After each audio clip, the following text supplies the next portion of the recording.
Bahagyang minasahe ni Odessa ang batok nang makaramdam ng pangangalay. Tumatagaktak na rin ang kanyang pawis dahil sa init ng panahon. Kaya't pansamantala siyang nagpahinga sa lilim ng puno ng mangga. Hay, nakakapagod naman maglinis ng bakuran. Ang lawak pa naman. Tapos ka na ba riyan, nak? Kumain ka na muna bago pa makababa ang senyora. Alam mo naman yon, ang daming pinag-uutos. Sige po, Nay. Ngayong tag-init kasi araw-araw naglalagas ng mga dahon ng mga puno eh. Magagalit na naman yon pag makikitang hindi nalilinis ang bakuran. Teka lang, nak. Yung nunal mo sa batok mas lalong namula, oh. Huwag ka nga masyadong magbabad sa araw, baka mapano yan. Madalas nga po akong nakakaramdam ng pangangalay. Ipa-check up mo yan bago pa lumala.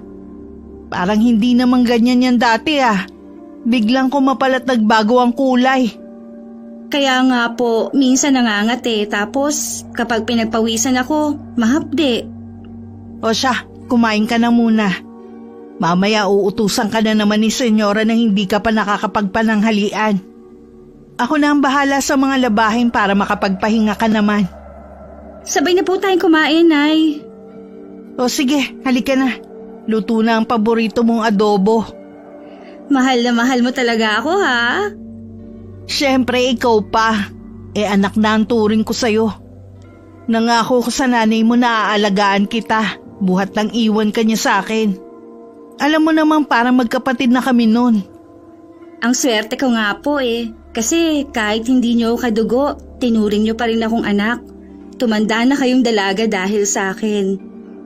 Isa pang dahilan na nawalan na ako ng ganang mag-asawa.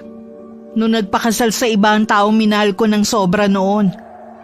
Pero alam mo, anak, mabuti nga na hindi kami nagkatuluyan Nalaman ko kasi na nananakit pala yun kapag nalalasing. Ibig sabihin, blessing in disguise pa ang nangyari sa love life mo, Nay. Sinabi mo pa. O siya, kumain ka pa. Marami pang ulam sa kaldero. 9 na taong gulang si Odessa buhat nang mamatay ang kanyang ina. May nakapagsabing kinulam ito. Ngunit ayon sa doktor, ay kakaibang tumor ang natagpuan sa ulo ni Aling Delisaya. Hindi siya naagapan na kaagad nitong ikinamatay. Ang kanyang ama naman ay hindi niya nakilala.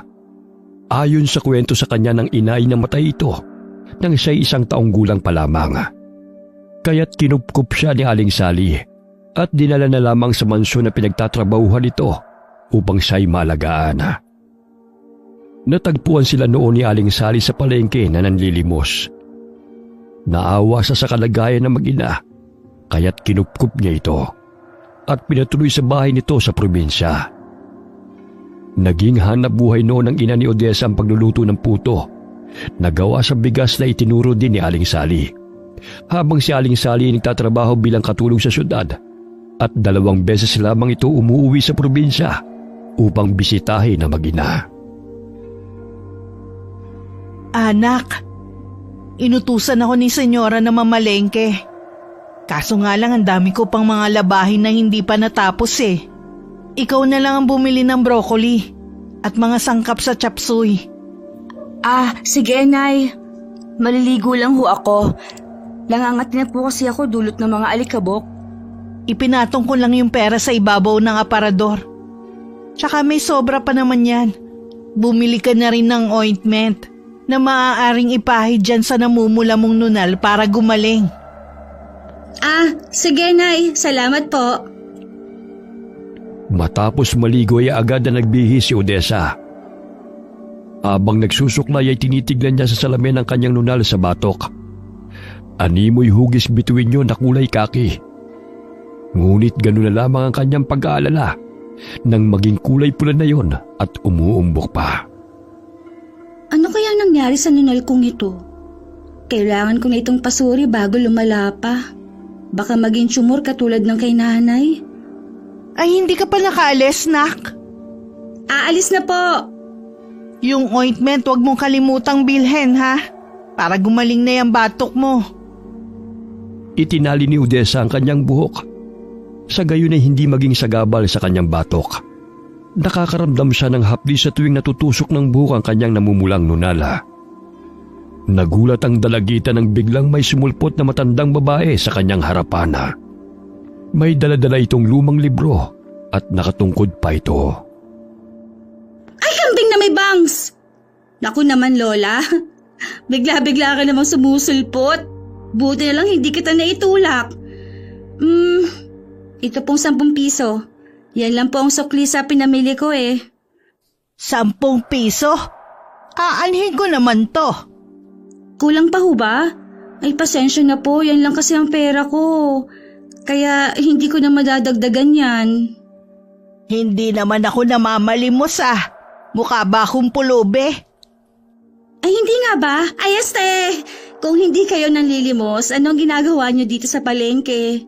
Narito ako sapagkat dito ako dinala ng aking mga paaining. Alam nga namang kamay ninyo magdadala sa inyo rito, Lola. Palabiro ka namang bata ka. Ang ibig kong sabihin, dinala ko rito ng malakas na enerhiya. Dahil may hinahanap akong magdadalaga na itinatala sa aming propesiya. Ayan, Lola, oh. Maraming mamimiling magdadalaga. Meron ding matandang dalaga, magaganda, pangit. Pumili lang kayo sa kanila. Paano nyo naman malalaman na siya na nga ang hinahanap nyo sa dami ng babae rito sa mundo? Tsaka, anong propesiya yung sinasabi nyo, Lola? Pwede bang maupo muna tayo? Hinihingal na kasi ako sa kakasunod sa'yo eh. Ang bilis-bilis mo maglakad. Sinusundan nyo ba ako?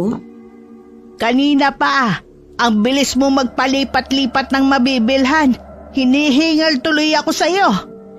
Sino ba kasing nagsabi sa inyo na sundan nyo ko? At bakit nyo ako sinusundan? Dahil ikaw ang nararamdaman kong magliligtas sa ating angkan. Nakikita ko ang palatandaan sa iyong batok na siyang sanhi ng iyong malakas na kapangyarihan.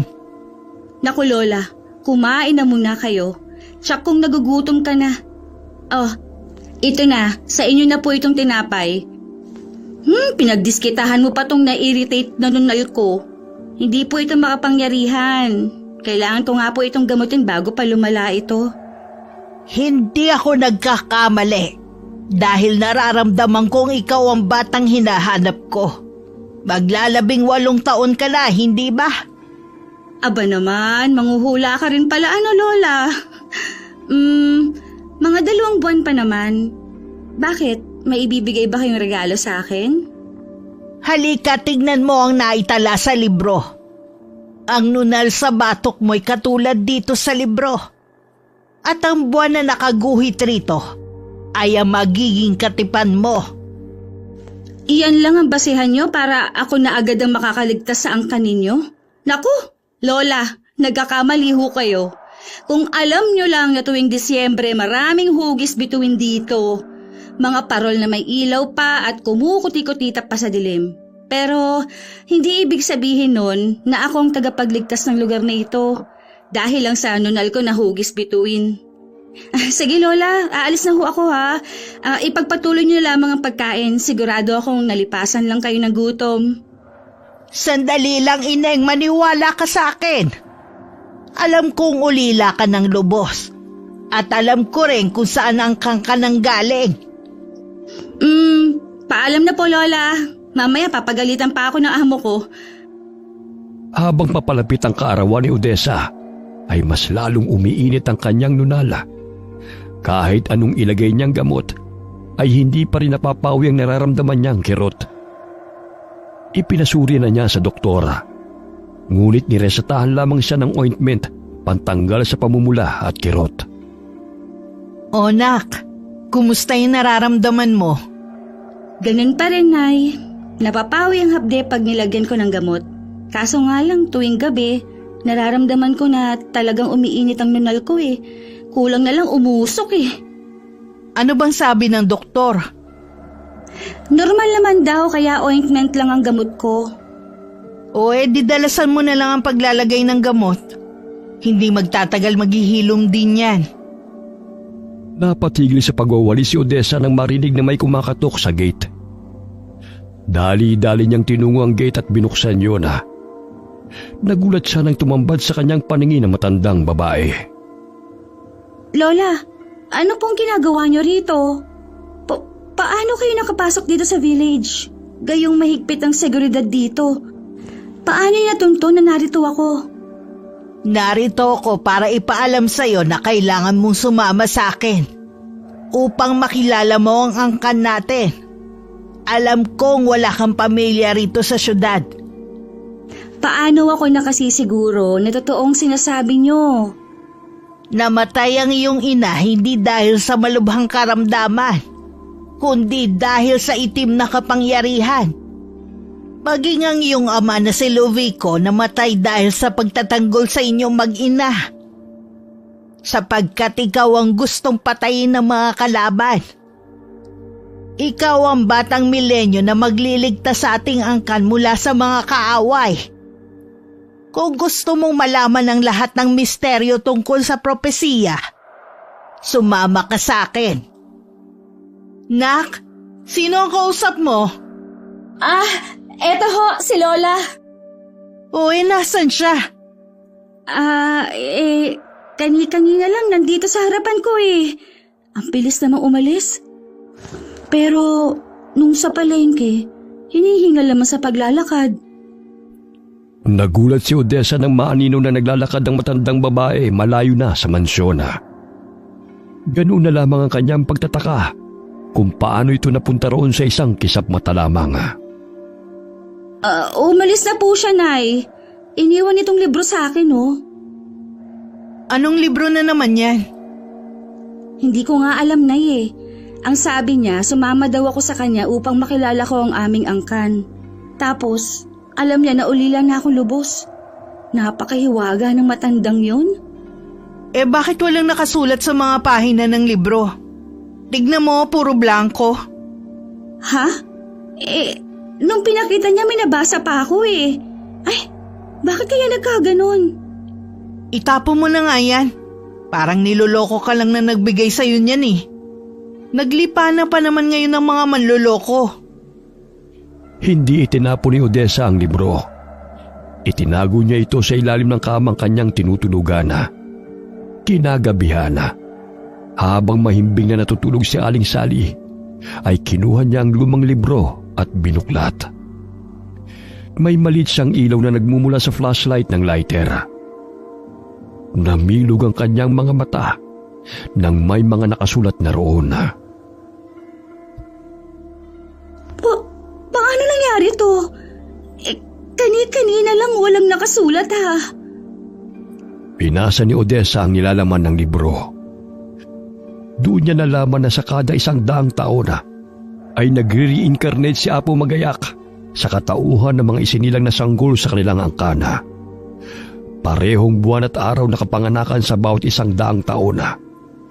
Gayon din ang asawa nitong si Apo Lopeng upang ipagpatuloy ang kanilang nasimulang sumpaan na ipagtanggol ang kanilang angkana mula sa mga kaaway ng mga aswang, mangkukulam at mambabarang. Hunyo 25. Parehong buwan at araw ng kapanganakan ko ha. Ibig sabihin 5 henerasyon ako bawat 100 taon? Nakasaad pa na pare-parehong may palatandaang hugis bituin sa batok. Pero paano nangyari yun? Sa katauhan mo na buhay si Apo Magayak. Hinihintay ka na ng iyong magiging katipan. At dapat kayo maikasal sa 18 mong kaarawan. Lola, paano kayo napunta rito? Huwag ka magtaka, Ineng. Dahil malalaman mo ang taglay mong kapangyarihan kapag sumama ka sa akin. Ituturo ko sa iyo kung paano gamitin ang natural na taglay mong kapangyarihan. Sino at ano ka nga ba talaga, Lola? Hindi ko maintindihan ng ibang nakasulat sa libro. Ako si Ka Isidra, panganay na anak ng 4 na henerasyon ni Apo Magayak, sa katauhan ng aking inang si Kaluwena. At ikaw ang 5 henerasyon nang mamatay ang aking ina na maglalabing 8 taon na. Kailangan ka namin, Ineng. Hindi kita maintindihan, Lola. Sa magnanakaw nga, hindi ko kayang ipagtanggol ang sarili ko eh. Ikalimang henerasyon? Ibig sabihin, kapag sumapit ang 100 taon at sa tuwing namamatay ang Apo Magayak, ay agad-agad siyang nabubuhay sa katauhan ng ibang tao? At nang mamatay ang nanay mo, yung kaluluwa niya ay naging ako? Tumpak! Sa 18 kaarawan mo'y malalaman mo ang iyong taglay na kapangyarihan kung sasama ka sa akin. Grabe naman ang cycle ng reincarnation na yan, ha? Hindi na siya nagpapahinga. Parang nabubuhay siya ng walang katapusan.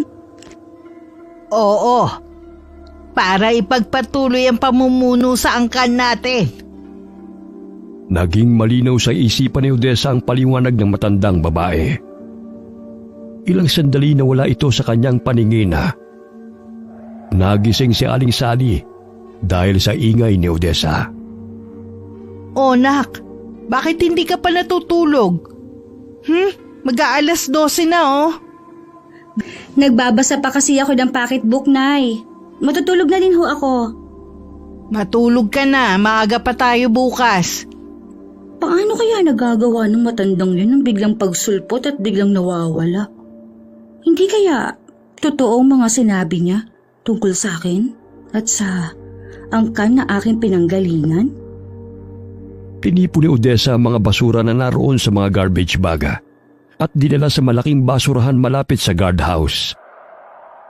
Nagulat siya nang biglang sumulpot sa kanyang tabi ang matandang babae. Nanggugulat naman kayo, Lola. Tutubuan pa ako ng nervyos niyan sa inyo eh. Maaari naman po kayo magpakita ng maayos eh. Wala namang gulatan. 1 buwan na lang ang nalalabi bago sumapit ang kaarawan mo. Kailangan na nating makarating sa lugar kung saan namamalagi ang ating angkan. Sapagkat kung hindi matutuloy ang kinagawian, mamamatay ang lahat ng lahi ni Apo Magayak. Maging ikaw, Ineng. Ay, bakit pati ako? Nananahimik ako rito eh. Dahil ikaw ang magpapatuloy sa propesiya. Maawa ka sa mga musmos. Lumalaganap na ang kasamaan ng bawat kalaban ng ating mga angkan. Naglipa na ang mga mambabarang at mangkukulam. Maging ang mga tao maaapektuhan sa kanilang kasamaan. Maniwala ka sa akin. Hanggat hindi pa huli ang lahat, hihintayin kita bukas sa palengke. Parehong oras kung saan tayo unang nagkita. Lumabas ng village ang matandang babae. Animoy hindi siya nakikita ng mga gwardya dahil hindi siya sinisita ng mga ito. Totoo nga sigurong may taglay na kapangyarihan ng matandang yan dahil hindi siya nakikita ng mga gwardya. Kinagabihan, hindi mapakali si Odessa sa kanyang hinihigaan dahil sa tuwing ipipikit niya ang kanyang mga mata ay sumasagi sa kanyang balintatawang matandang babae at paulit-ulit na nagsasalita. Maging ang mga pahina sa libro ay bigla na lamang lumilitaw sa kanyang isipan. Wala naman sigurong masama kung pagbigyan ko si Ka Isidra. Hindi naman niya siguro ako hahanapin kung wala siyang importanteng pakay. Tumayo siya nang makaramdam ng uhaw at tinungo ang pitsel na naroon sa ibabaw ng mesa at dumagok ng tubig. Maya-maya'y may tinig siyang narinig mula sa labas ng bintana. Marahan niyang binuksan yun at tumambad sa kanya ang maliwanag at bilog na buwan. Nakaagaw ng kanyang pansin ang anino na nasa loob ng buwan na hugis bituin. Dali-dali niyang kinuha ang libro at binuksan yun. Totoo nga ang nakasaad sa libro. Kailangan mag-isang dibdib ang itinakda bago pa mabuwag ang buwan at bituin na yan. Dahil kung hindi, mamamatay o magiging alipin ang lahat ng angkan ni Apo Magayak at Apo Lopeng. Kabilang na ako ron. Naku, hindi naman po pwede yun. O nak, bakit bukas pa ang bintana? Anong oras na o magpahinga ka na? Isasarado ko na ho at matutulog na ako. Ay, Nay, Pwede po ba akong magpaalam sa'yo? Ano ba yon? Pwede po ba akong bumisita kay Jenny? Matagal-tagal na rin kasi akong hindi nakakadalaw sa kanila eh. O bakit agad-agad naman yan? Alam mo namang malapit na ang kaarawan mo ah. Nakasalubong ko kasi ang pinsan niya sa palengke nung nakaraang araw. Nabalitaan kong may sakit po ang kanyang ina. Sige na po, Nay. Minsan lang naman ho ako makabisita sa kanila at makauwi ng probinsya. Kahit ito na lang ang regalo mo para sa akin. Ilang araw ka namang mananatili ron? Pwede 1 buwan? 1 buwan? Ang tagal naman yan nak. Alam mo namang marami tayong gawain dito sa mansyon eh. Eh di, kagaya ng nakagawian. Tatawagan ko si Petra at siya muna ang papalit sa akin habang wala ako. Gustong-gusto naman niya magtrabaho rito, di ba? Tsaka gusto din ni Senyora dahil may mag-aayos sa buhok niya. Hay nako, ewan ko sa'yo. Bukas sunduin mo yung si Petra. Pero kung hindi papayag, hindi ka makakaalis. Salamat, Nay. Pangako, babalik naman ho ako eh. O sige, matagal ka na rin hindi nakauwi ng probinsya. Mahigit 2 taon na rin. Agad na nag-impake ng mga gamit si Odessa at nagpaalam sa nanay-nanayan at kay Senyora. Hindi naman tumutol ang amo dahil kilala naman ito ang baklang si Petra na pamangkin ni Aling Sani. Bago nagpakita si Odessa sa matanda, ay dumaan muna siya sa bahay ni Petra. Ganun na lamang ang kasiyahan ng bakla dahil pakiramdam nito ay buhay presensya siya sa mansyon. Meron lang akong importanteng pupuntahan, Ate Petra. Ikaw na muna ang bahala maglinis sa mansyon at tumulong kay Nanay Sally ha. Babalik naman ako. Labis ang kasiyahan ng baklang si Petra at agad na inihanda ang kanyang maleta. Animoy turista itong tinungo ang mansyon at nakasuot pa ito ng bestida. Tinungo ni Odessa ang palengke at hinanap ang matandang babae. Napaupo siya sa gilid ng bangketa kung saan sila unang nag-usap ng matanda. Ay, nasa na ba siya? Pag dito sumipot, mapapahiya lang ako kay bakla. Ineng, mabuti at dumating ka. Ay, kabayo! Naku naman, Lola, parang pinaglihi yata kayo sa kabuti. Ang hilig-hilig ninyong sumulpot kahit saan at manggulat. Hindi po ako mahilig sa sorpresa. Maaari naman kayo magpakita ng dahan-dahan. Ay, pasensya naman. O, handa ka na bang umalis? Mabuti naman at pinayagan ka. Iba kasi ang pinaalam ko kay Nanay Sally. Pero maaari naman sigurong daanan ko muna ang kaibigan ko bago ako sumama sa'yo. Saan probinsya ba ang kaibigan mo? Malapit lang naman dito. 1 oras ang biyahe papunta sa kanila. O siya, tayo na, bago pa tayo gabihin sa daan. Bago pa man tinungo ni Odessa ang lugar kung saan naroon ang sinasabing angka ng matanda, ay bumisita muna sila sa kaibigang si Jenny. Totoong may sakit ang nanay nito. Ngunit dahil sa tulong ni Ka Isidra, ay ginamot niya ang ina ng kaibigan. La, kailangan ba talagang laway mo ang panghaplos at yan ni Aling Baning? Maaari naman sigurong langis o di kaya ay halamang gamot. Para kasing nakakadiri eh. Ikaw na bata ka. Huwag mong questionin ang pamamaraan ko sa panggagamot. Dahil napaka-epektibo nito sa ating tribo. Sa lugar po ninyo yon, pero sa amin kasi hindi siya hygienic. Ay, tumahimik ka nga muna riyan. Inaabala mo ang panggagamot ko eh. Hinipan pa nito ang 2 palad at dinampi sa noo ng babae. Maya-maya'y naduwal si Aling Baning at nagsimula ng magsuka. Ayan, Lola. Tingnan mo, hindi na niya siguro makayanan ng amoy ng hininga niyo. Tumahimik ka nga riyan. Inilalabas niya ang masamang enerhiya na ibinibigay sa kanya ng masamang elemento. May matinding galit ang taong ito kay Baning. Tignan mo, kulay itim ang likidong lumalabas sa kanyang katawan. Ay oo nga po, Lola. Ang galing niyo naman. Napaka-effective din pala ng panis niyong laway. Balang araw matututunan mo rin ito. Yung paggamit ng panis na laway? Ang pamamaraan ng panggamot. Ay, ayoko pong gumamit ng panis na laway, Lola. Baka imbis na gumaling ang pasyente, mas lalong lumala pa ang sakit dahil sa mikrobyo. Mula pa kay Apo magayak ang pamamaraang ito na ipinapaasa sa makabagong henerasyon. Dapat modernong pamamaraan na rin ang gagamitin. Panis na talaga ang paraan ninyo dahil ilang daang taon na yung ginagaya. Ito ang pinakamabisang paraan ng ating angkan. Tulad ng sinasabi ko sa iyo, kapag hindi mo nagawa ang kinaugalian na pagpapakasal ayon sa naitala sa propesiya, lahat tayo'y mamamatay at magwawagi ang masamang aswang at ibang kampo ng dyablo. Naglipana na sila, kaya't kailangan nating palakasin ang ating puwersa sa pamamagitan ng pag-iisang dibdib ng bagong henerasyon ni Apo Magayak at Apo Lopeng. Wala talaga kayong kapaguran sa pagpapaliwanag tungkol sa propesiya. Maari po bang matulog muna habang hindi pa natatapos yung panggagamot ninyo? Medyo napagod po kasi ako sa biyahe eh.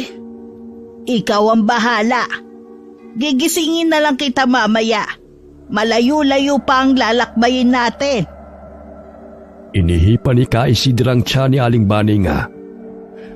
Gayon na lamang ang paglabas ng malapot na likido sa bunganga at ilong ng babae. Ilang sandali pa, pinainom niya ito ng maligamgam na tubig at tinapala ng dahon ng labnog ang tiyan ng ginanga upang sipsipin ang init sa tiyan nito. Ilang sandali pa, tila natigang ang dahon at umaliwalas ang pakiramdam ng ginanga. Mabuti na lamang naagapan ka. Kung hindi, bangkay ka na kinabukasan. Matindi ang inggit at galit ng taong may kagagawa nito sa iyo. Huwag kang mag-alala. Binalik ko sa kanya kung ano man ang ginawa niya sa iyo.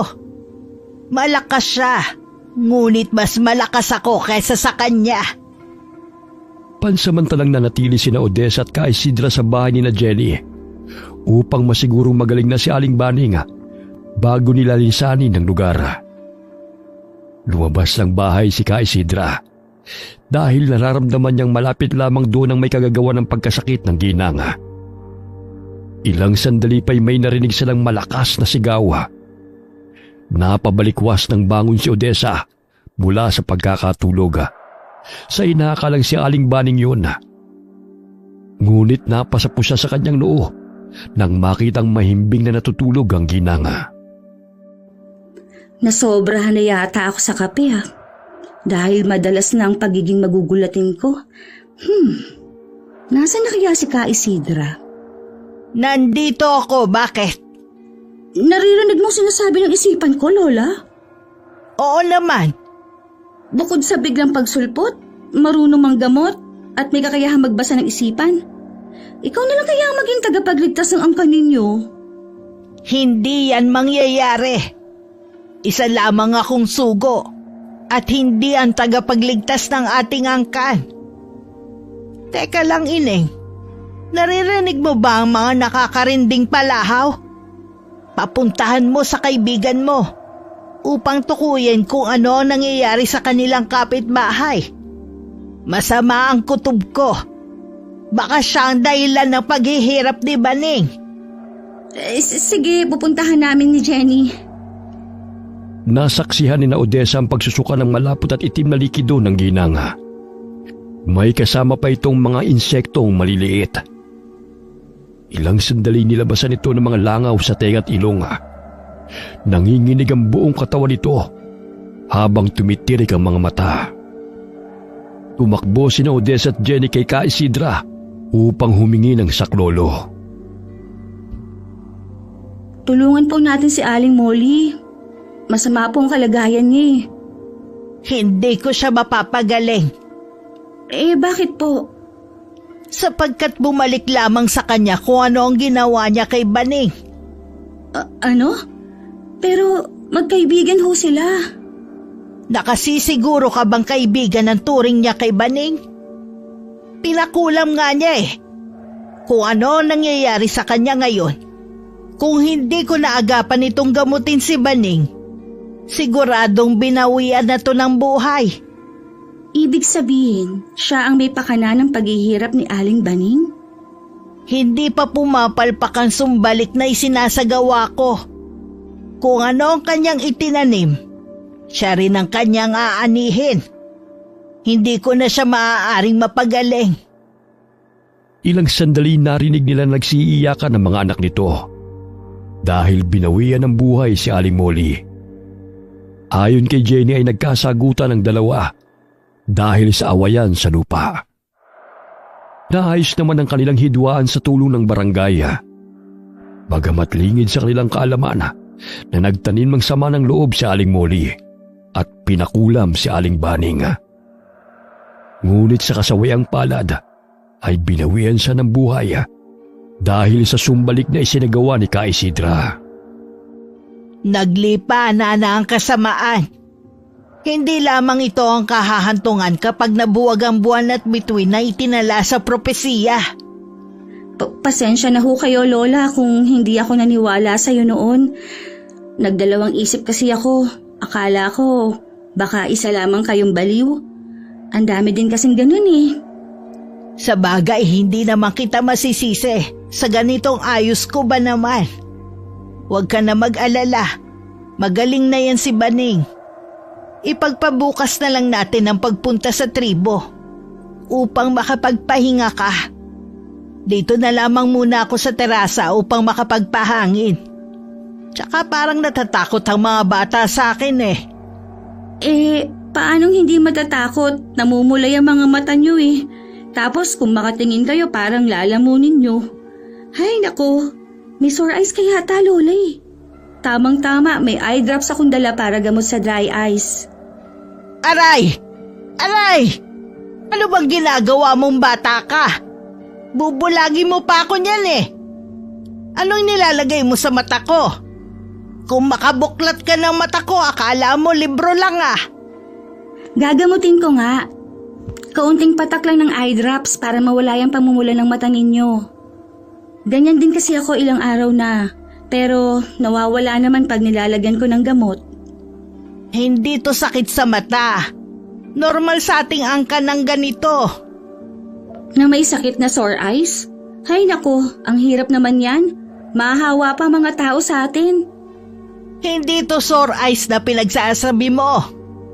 Basta malalaman mo ang lahat pag naroon na tayo sa tribo.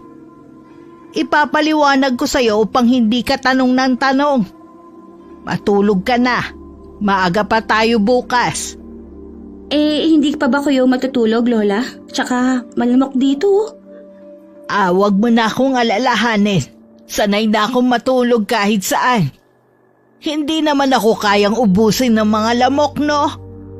O sige, pag nilamig po kayo, pumasok na lang po kayo ng bahay, ha? Pinipigilan ni Ka Isidra ang kanyang sarili na matakam sa bango ng sanggol na ipinagbubuntis ng kapatid ni Jenny. Sapagkat kung malalaman ni Odessa ang kanyang tunay na katauhan nang hindi pa nakakarating sa tribo, ay natitiyak niyang hindi ito sasama sa kanya. Pinahid niya ang tumutulo niyang laway at napatingin sa bilog at maliwanag na buwan. Apo Magayak at Apo Lopeng, nalalapit na ang inyong pag-iisang dibdib sa katauhan ni Odessa at Kael. Itinaas niya ang kanyang mga kabaya, sabay na nalangin. Ipinikit ang nanilisik na mga mata at unti-unti ring iminulat. Kinukuha na ng dyablo ang kaluluwa ng babaeng tinablan ng sumbalik. Naglipa na ang kasamaan. Isinasangla nila ang kanilang mga kaluluwa sa dyablo, kapalit ng pagpapahirap sa kanilang mga kaaway. Hay! Maagang umalis sina Odessa at Ka Isidra upang maglakbay patungo sa lugar ng kanilang mga angkana. Laking pasasalamat ni Aling Baning at Jenny dahil gumaling ang ginang mula sa malubha nitong karamdaman. Bagamat naghihinagpis naman ang pamilya ng dating kaibigan ni Aling Baning sa pagkawala nito. Akalain mo yun, Lola? Kung hindi tayo pumunta rito, malamang si Aling Baning na ang pinaglalamayan ngayon. Sinabi mo pa, malakas ang kapangyarihang itim na pumaloob sa kanya. Mabuti na lamang naagapan pa natin siya. Ang lakas niyo po pala, Lola.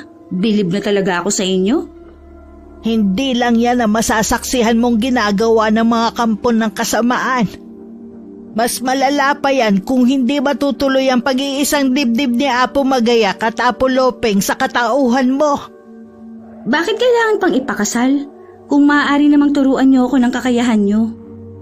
Mas makapangyarihan ka kung magpapakasal ka, ayon sa naitala sa propesiya.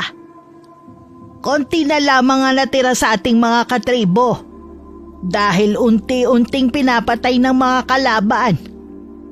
Lumikas kami sa dati naming tirahan, dahil natuntun kami ng pangkat ni Raul. Grupo ng mga aswang na agresibong pumapatay ng mga tao at ng kanilang mga kalabang tribo. Ibig sabihin, aswang ang makakasagupa natin? Oo. Nakakatakot naman yan, Lola. Baka hindi na ako makabalik ng mansyon, ha? Marami pa ho akong pangarap sa buhay. Ano na lamang ang mararamdaman ni Nanay Sally pag hindi ako nakauwi? Tsak mag-aalala yun, malulungkot. Tapos, hahanapin ako nun kung saan-saan. Ayoko pang mamatay, Lola. Uuwi na lang ho ako. Loka-loka! Walang atrasan na ito. Dahil sa ayaw at sa gusto mo, mamamatay ka rin tulad namin kung hindi mo nasunod ang naitala sa propesiya. Bago mabuwag ang buwan at bituin, kinakailangan makasal ka kay Kael. Napakamalas ko naman. Siguraduhin ninyong gwapong ipapakasalin niyo sa akin, ha? O di kaya'y mukhang tao naman. Kawangi siya ng nasa libro. Mabuti naman kung ganun. May pagkapogi naman na nakaguhit dito eh. Matangos ang ilong, medyo makapalang ang labi at mapupungay ang mga mata. Sakto na to. Nakarating na sila sa bukana ng kagubatan na. Natatanaw na rin ni Odessa ang kabundukan na. Pansamantala silang nagpahinga sa ilalim ng puno dahil na rin sa nararamdamang pagod. Malayo pa po ba tayo, Lola? Hinihingal na po kasi ako eh. Malayo-layo pa. Nakikita mo ba ang tuktok ng bundok? Naroon ang bahay ko. Grabe naman yan, La. Nakakaya naman maglakbay ng ganyang kalayo. Pambihira naman. Mapupudpud na siguro mga talampakan ko bago ako makarating sa tuktok. Huwag kang mag-alala, may kalesa akong sinakyan. Sana nga may mapagawi rito eh. Sana naman po. Ang layo-layo naman kasi ng lugar ninyo. Ayun si Aaron! Aaron! Nandito na kami! Isakay mo naman kami sa kalesa mo. Parang hindi ka naman narinig, La. Puntahan ko na lang kaya. Huwag kang lumayo sa tabi ko. Baka pagkaman ng kanilang kaaway. Sa itsura kong to, kalaban, mas nakakatakot pang ang itsura nila kaysa sa akin eh. Hindi sila sanay na makakita ng hindi nila katribo. Mamaya pagkaamalang ka pang pagkain ng mga yan. Hay nako, parang kawangi sila ng mga kanibal na napapanood ko sa telebisyon. Nakakatakot. Tingnan mo nga yung isang yun oh. May hikaw pa sa ilong. Tapatin mo nga ako, Lola. Tama bang pinuntahan natin? Kung makatingin parang lalapain pa ako eh. Huwag kang mag-alala, hindi ka nila sasaktan. Hanggat kasama mo ko, walang gagalaw sa'yo. O siya, sumakay ka na ng kalesa. Tanghali na nang makarating sina Odessa at Ka Isidra sa lugar ng kanilang mga angkana. Nanindig ang mga balahibo ni Odessa nang pinagtitinginan siya ng mga ito habang sakay ng kalesa. Nakakatakot naman ho sila. Sigurado ho ba kayong dito ang punta natin? Ganyan lang sila kapag may panauhin. Mailap talaga sila sa mga tao. Parang nakakita lang sila ng artista ah. Nakatuunong lahat ng mga mata sa akin oh. Artista? Yung bang nagpapasabog ng mga kanyon at bomba? Artista, hindi po terorista. Artista yung taong gumaganap sa telebisyon. Yung tipong hinahangaan ba? Grabe ka naman sa akin, Lola ha. Mukha ba akong terorista? Artista o terorista, kung ano pa man yang kung tawagin, bahala ka na. Basta bumaba ka na sa kalesa at ipapakilala na kita sa angkan natin. Bumaba ng kalesa si Odessa at hinanap ang lalaking kawangis ng nasa libro. Ngunit hindi niya mahagilap kung sino sa mga kalalakihang naroon. Mga minamahal kong mga katribo, ipinapakilala ko sa inyo si Odessa na nagmula sa ating angkan. Kay tagal na panahon ko siyang hinanap. Sa wakas, sa tulong at gabay ni Apo Magayak ay akin siyang natagpuan. Siya ang 500 henerasyon ni Apo Magayak at magpapatuloy sa ating propesiya. Aray! Ay, sumasakit na naman ang batok ko. Dahil yan sa nalalapit ninyong pag-iisang dibdib sa iyong 18 kaarawan. Nasaan na ba ang lalaking ipapakilala niyo sa akin para makilala ko na at makauwi na ako? Nakakatakot naman ang mga tao rito sa inyo, Lola. Hindi ka pa makakauwi hanggat hindi kayo nagpapakasal sa mismong kaarawan mo. Nasaan na po siya? Para naman po makilatis kong lalaking yun. Maya-maya'y may lumapit na lalaki sa kanila at ang mga magulang nito. Ipinakilala ni Ka Isidra ang mga ito kay Odessa. Siya si Nani, ang kapatid ng tatay mo, at ang asawa niyang si Yoyoy. At siya naman si Kael, ang tinadhanang magiging katipan mo. Siya? Abay, Lola, ang layo naman sa larawan na narito sa libro, oh. Tingnan mo naman, matangos ang ilong, mapupungay ang mga mata, tsaka may makapal na labi. Tingnan mo naman sa personal naman, Lola. Lahat makapal sa kanya eh. Ang layo-layo ng itsura niya, tingnan mo. Imbis na matangos ang ilong, yung sa kanya palapad. Ano yan? Expectations versus reality? Ang binasihan mo ay ang nasa larawan lamang. 5 henerasyon na kayo sa kada 100 taon.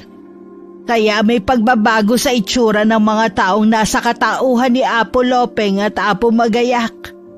Ngunit ang kaluluwa nila'y ganun pa rin. Ay, hindi po pwede, Lola. Scam kayo eh. Ang ngeta ho niya. Anong nget pa? Yung di pinagpala sa itsura. Nung nagpasabog ng kagapuhan mahimbing siyang natulog kaya siya nagkaganyan. Hoy, babae! Bakit hindi mo pa ako diretsyo na pangit ako? Ay, sa'yo nang galing yan, no? Buti sinabi mo. Kala mo naman kung sino kang pinagpala. Hindi ka naman kagandahan ah. Excuse me? Kung ikukumpara sa'yo, di hamak na mas may itsura ako kesa sa'yo, ano? Hay, Lola, cancel ang kasalan. Gusto ko na umuwi. Nabudol mo pa ako, akala ko poging pakakasalan ko. Parang pinisang luya naman ang ilong niyan. Wala namang iba, Lola. Wala ka ng ibang pakakasalan kundi si Kael. Upang iligtas ang ating angkan mula sa mga kaaway. Kung kapatid ng kanyang ina ang aking ama, ibig sabihin pinsan ko siya. Bakit kami magpapakasal kung pinsan ko naman siya? Hindi pwede yun, Lola. Mahirap man ang sitwasyon. Ngunit kailangan nyo pa rin magpakasal dahil kayo ang tinadhana. Para maganap ang pag-iisang dibdib ng ating mga ninuno at mapanatili ang malakas na kapangyarihan ng ating mga angkan laban sa mga kaaway. Lalo na kayo ni Kael na siyang mamumuno sa ating angkan. Sapagkat sa iyo mga kamay nakasalalay ang buhay ng ating mga kasama. Ay, grabe na talaga to, Lola. Mamayang gabi ipapakita namin sa iyo ang tunay na katauhan namin. Maging ang tunay mong pagkatao. Ang dami namang lihim ng angkan ninyo, Lola. Ano bang pagkatao na naman ba yan? Basta malalaman mo mamaya. Halika na muna sa kubo upang makapagpahinga ka. Sumunod si Odessa sa matanda at sumama rin si Kael sa kanila. Kumain na lamang ng baong tinapay si Odessa nang makaramdam ng gutom. Pinagtitinginan siya ng mga tao mula sa bintana maging ni Kaela. Gusto mo? Para naman magkalaman naman yung pisngi mo. Kung anong nilapad ng ilong mo, siya namang kinanipis ng pisngi mo eh. Ay naku, parang lahat ng mga kinain mo sa ilong mo napunte. Mapamintas ka. Hoy, para malaman mo, hindi ko gusto magpasal sa'yo. Hindi ka ang tipo kong babae. Ay, siya po talaga ang choosy. Nakakahiya naman sa kanya. Anong binubulong-bulong mo riyan? Wala. Gusto ko lang magpahinga dahil napagod ako. Napansin ni Odessa na may hinahabol ang kanilang mga kasamahan patungong kasukalan. Napatayo siya upang tignan ko ano ang nangyayari. Ngunit hinawakan siya ni Kael sa braso upang siya'y paupuing muli. Dito ka lang. Kung maaari, huwag ka munang lumabas ng kubo. Ilang araw na nagmamanaman ng mga taong yan. Marami na rin sa ating mga angkan ang pinatay ng ating mga kaaway. Bakit naman pinapatay? At sino ang mga taong hinahabol ng mga kasamahan ninyo? Sila ang ating mga kaaway na nagmula sa angkan na masasamang aswang na pinamumunuan ni Raul. Isang pinuno ng mga gabunang aswang na walang awang pumapatay ng mga tao. Maging ng mga aswang na nananahimik at naninirahan dito sa kagubatan. Dati silang kasapi ng angkan ni Apo Magayak. Ngunit dahil sa kagustuhang mamuno ni Raul, tumiwalag ito sa aming tribo at nagtayo ng sarili niyang pangkat. Ang iba sa ating mga angkan ay sumapi sa kanya upang magkaroon ng kalayaang makapambiktima ng mga tao at malaya makagala sa syudad. Ibinenta nila ang kanilang mga kaluluwa sa dyablo upang magkaroon ng kapangyarihan at gusto nilang sumanib kami sa kanilang pangkat. Ngunit hindi pumayag si Ka Isidra dahil gusto nitong manatili ang kinagisnang pamumuhay. Kaya kailangan mag-isang dibdib ang itinakda upang ang salinlahing lakas na ipinamana ng mga ninuno mas lalong lumakas laban sa mga kaaway. Teka, ano bang angkan ninyo? Mga aswang. Ngunit kami yung mga mabubuting aswang. Hindi kami kumakain ng tao at tanging mga tanim at hayop lamang sa gubat ang aming kinakain. Namumuhay kami tulad ng isang normal na tao sa utos si Ka Isidra. Ibig sabihin, aswang din ako? Mismo, ano pa bang akala mo? Kung pwede sanang diwata, bakit aswang pa? Mabuti naman at nag-uusap na kayong dalawa. Alam kong mahirap sa'yo, Ineng, na paniwalaan na ikakasal ka sa mismong pinsan mo. Hindi ito normal katulad sa kinagawian mo. Ngunit sa ating tribo at ating angkan, normal lamang ito. Ang usapan, Lola, magpapakasal lang sa araw ng kaarawan ko. Sa gayon, magsanib ang kapangyarihan ng bituin at buwan upang magapi ang mga kalaban. Dapat malinaw na yun lang ang purpose ko rito, ha? Hindi yung mag-aasawa. Hindi ko kasi pinangarap na makapag-asawa ng hindi ko naman gusto. Kagaya niya. Walang mali kung magsasama kayo matapos ninyong ikasal. Dahil sa ating tribo, hindi pinagbabawal yan. Ay, ayoko mo. Bilang tao na aking kinalakihan, may tinatawag kaming annulment o diborsyo. Ganon. Hay nako, hindi na kita naiintindihang bata ka. Kung ano-ano na ang sinasabi mong salita. Dumito na muna kayo. May nagmamanman na naman sa atin. Hindi talaga titigil ang mga yon hanggat hindi nila tayo napapasuko sa ilalim ng kapangyarihan at utos ni Karaol. Matapos na mailapag ang mga nilagang kamote sa mesa, ay lumabas na ng kubo ang matandang babae. Tinungo nito ang mga kalalakihang nag-uumpukan at kinausap sila. Pailing-iling pa ang matanda nang maaninaw ni Odessa. Ano bang nangyayari rito nung wala rito si Ka Isidra? Pinatay ng mga kalabang aswang ang mag-asawang kasamahan namin.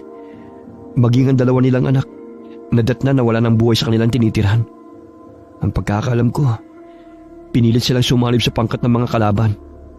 Ngunit ayaw pumayag ni Karator. Kaya pinatay silang mag-anak. Kinain pa ng mga kalabang aswang ang kanilang laman loob. Maging kami mga aswang hindi ligtas sa pananalaki ng masasamang aswang. Kaya't nakikiusap ako sa iyo na kung maaari tulungan natin ang aking mga kasamahan. Hindi ko makakayanan na panoorin na lamang o pakinggan na sa bawat araw na dumadaan may napapabalitang may kasamahan kaming namamatay. Napakabuti mo naman pala. Hindi lang sarili mong iniisip mo, kundi maging ang kaligtasan ng inyong mga kasapi. Kailangan na lamang na magtulungan. Sa gayon ay makaligtas mula sa mga kaaway. Sana matulungan mo kami, Odessa. O sige, papayag na ako. Habang tumatagal ay nakikilala ni Odessa ang mga taong kanyang nakakasama. Napabalikwas siya ng bangon ng may kaluskusang narinig malapit sa kanyang tinutuluyan. Napansin niyang nagising din si Ka Isidra. Ano pong nangyayari sa labas? Bakit parang pinaliligiran itong bahay ninyo ng mga tao? Kahit ano mangyari, huwag kang lalabas ng bahay. Sino ho ba sila, Lola? Mga kaaway. Nalaman na nila na narito ka sa tribo. At hindi nila hahayaan na maganap ang pag-iisang dibdib ninyo ni Kael. Dumito ka na lamang at ako na ang bahala sa kanila. Pero Lola, baka mapano ho kayo? Huwag mo kong alalahanin. Ang importante, hindi ka nila masasaktan. Lumabas ng kubo si Ka Isidra at palinga-linga siya sa paligid. Ilang sandali pa'y lumabas ang pinagkukublihan ng ilang mga kalalakihan na animoy mga unggoy na lumapit sa kanila. Tinubuan ng maliit na magkapares na sungay sa noo. Naanimoy kambing ang mga wangis na mga ito na may matatalas na mga ngipin. Ano ang pakay ninyo rito? Ilabas mo ang babaeng kasama mo! Wala akong alam sa pinagsasabi ninyo. Hala, umalis na kayo bago pa magdanak ang dugo rito. Akala nyo ba'y uurungan namin kayo? Magmamaang-maangang ka ba, tanda?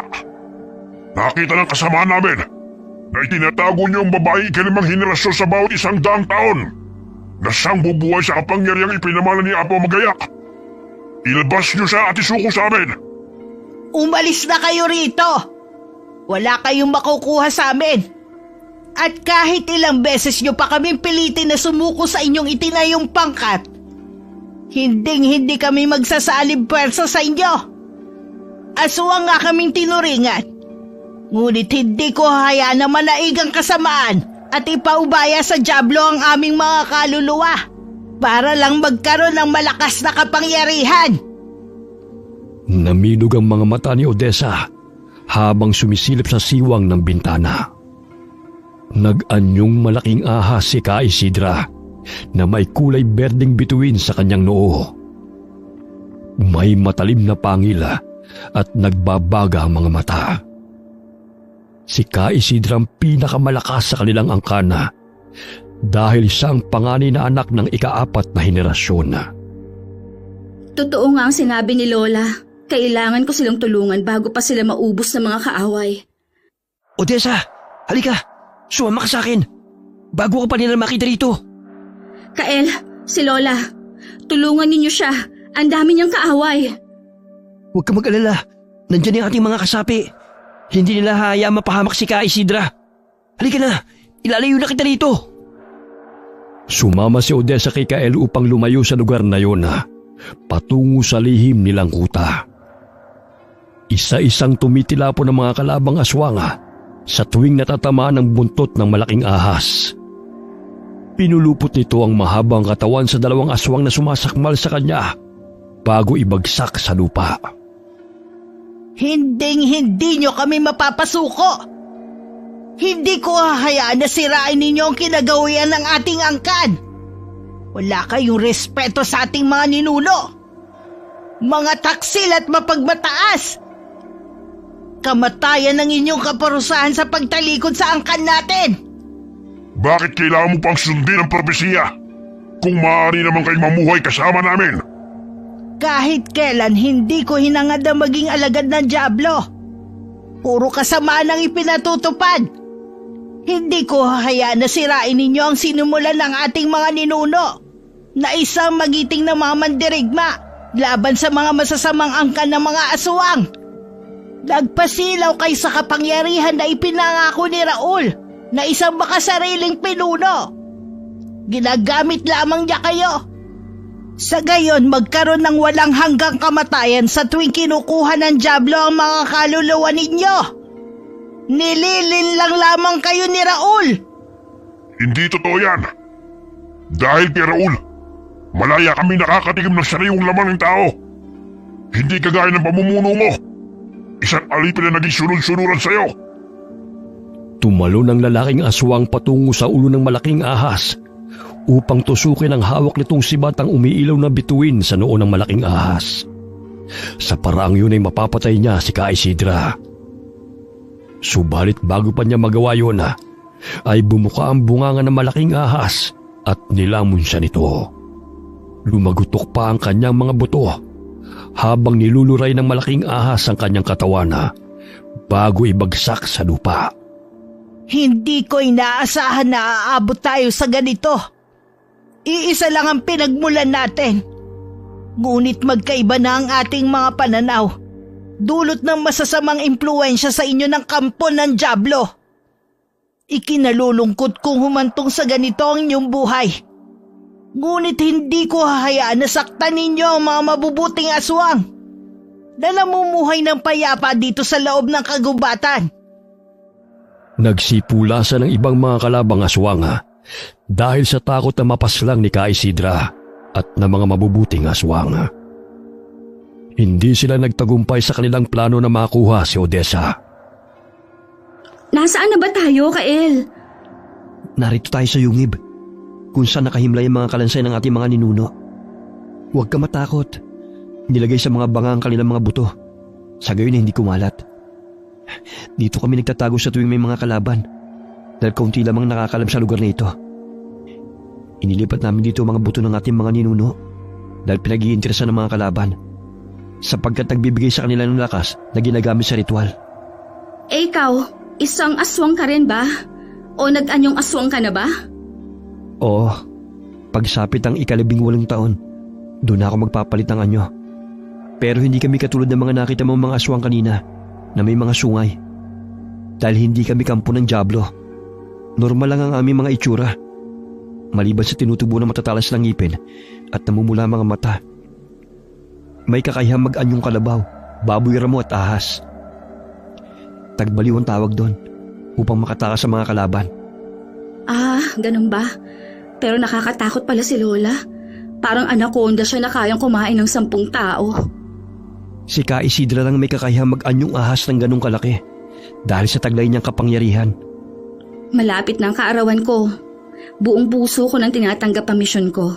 Sa gayon, makatulong ako sa inyo at maging daan upang mailigtas ang buong angkan natin. Kinakailangan na magsanib puwersa tayong dalawa dahil kakaibang dugong nananalaytay sa atin at mas makapangyarihan tayo kapag tayo nagtulungan. Maraming salamat dahil tinatanggap mo ng iyong tungkulin. Aray! Sumasakit na naman ang batok ko. Teka, parang lumiliwanag yung nunal mo na hugis buwan. Maging ang sayo rin. Hindi kaya dahil nalalapit na ang ating pag-iisang dibdib. Ang dami palang kaaway ng ating angkan. Lahat ba ng mga kalaban ay umalis sa panig ng inyong tribo? Ang iba'y nanggaling sa ibang uri ng mga aswang, mambabarang at mangkukulam. Nagsanib puwersa sila upang kalabanin ang angkan ni Apo Magayak. Noon pa man kalaban na ng mga masasamang aswang ang ating angkan dahil ayaw ni Apo Magayak ang kanilang mga ginagawang pagpaslang sa mga inosente. Nakakalungkot lang dahil ang ibang kasapi ng aming tribo kumampi sa masasama dahil sa kagustuhan ng kapangyarihan. Kung hindi matutuloy na itala sa propesiya na pag-iisang dibdib ng 5 henerasyon matapos ang kabilugan ng buwan, hihina ang aming puwersa at matatalo kami ng mga kalaban. Ikaw lamang ang aming pag-asa, Odessa. Ang pagkakaalam ko, ayon na rin sa ikinuwento ng aking ina. Marahil lang iyong ama ang pinaslang ng mga tauhan ni Ka Raul sapagkat nalaman nila na ang anak nito ay ang 5 henerasyon ni Apo Magayak. Tinakas niya ang kanyang mag-ina bago pa sila maabutan ng mga kalaban. Natagpuan ni na ama at ina ang bangkay ng iyong ama sa gitna ng kagubatan. Ngunit hindi nila nahanap ang kanyang mag-ina. Alam mo, Kael, natagpuan daw niya kami ng aking ina na namamalimos sa palengke. Naawa siya sa amin dahil bumubuhos ang malakas na ulan at nilalagnat si nanay. Kaya isinama niya kami sa kanyang bahay. 1 taon pa lamang ako noon. Marahil iniligtas kayo ng ama mo kapalit ng kanyang buhay. Gagawin ko ang abot ng aking makakaya upang tulungan ang ating angkan na magapi ang ating mga kalaban. Pagpasensyahan niyo na ang aking inasal nun, ha? Oh, wala yun. Huwag kang mag-alala. Hindi naman kita pipilitin na magsama tayo sa iisang bahay eh. Alam kong ibang kinagisnan mong buhay at paniniwala. Naputol ang kanilang pag-uusap ng may marinig na taong paparating. Tanging ang mga nagbabagang mga mata lamang nito ang nagsisilbing ilaw sa madilim na paligid. Ilang sandali sinindihan nito ang hawak nitong lampara. Biglang napasandal na lamang si Odessa sa bato nang maaninaw na si Ka Isidra yun. Mabuti naman at dinala mo siya rito, Kael. Nalaman na nilang narito ang 5 henerasyon ni Apo Magayak. Alam kong gagawa sila ng paraan upang hindi matuloy ang naitala sa propesiya. Ngunit sisiguraduhin ko ring hindi sila magtatagumpay sa binabalak nilang masama. Lola, may sugat ho kayo. Kailangan nating gamutin yan. Huwag ka mag-alala, Ineng. Ayos lang ako. Maya-maya lamang maghihilom din yan. Napalunok ng sariling laway si Odessa nang makitang humaba ang dila ni Ka Isidra at dinilaan ang mga sugat nito. Sa tulong ng malapot niyang laway ay unti-unting humihilom ang natamo niyang mga sugat. Napakamakapangyarihan talaga ng laway mo, Lola. Lahat napapagaling. Manatili muna tayo rito hanggang sumapit ang umaga. Kumusta na ho ang ating mga kasamaan sa labas, Lola? Nasa mabuti silang kalagayan. Umalis na ang mga kalaban. Ngunit batid kong babalik ang mga yon. Dahil hindi sila titigil hanggat hindi tayo sumusuko sa kanila. Bakit hindi na lang nila ho kayo hayaang mamuhay ng payapa?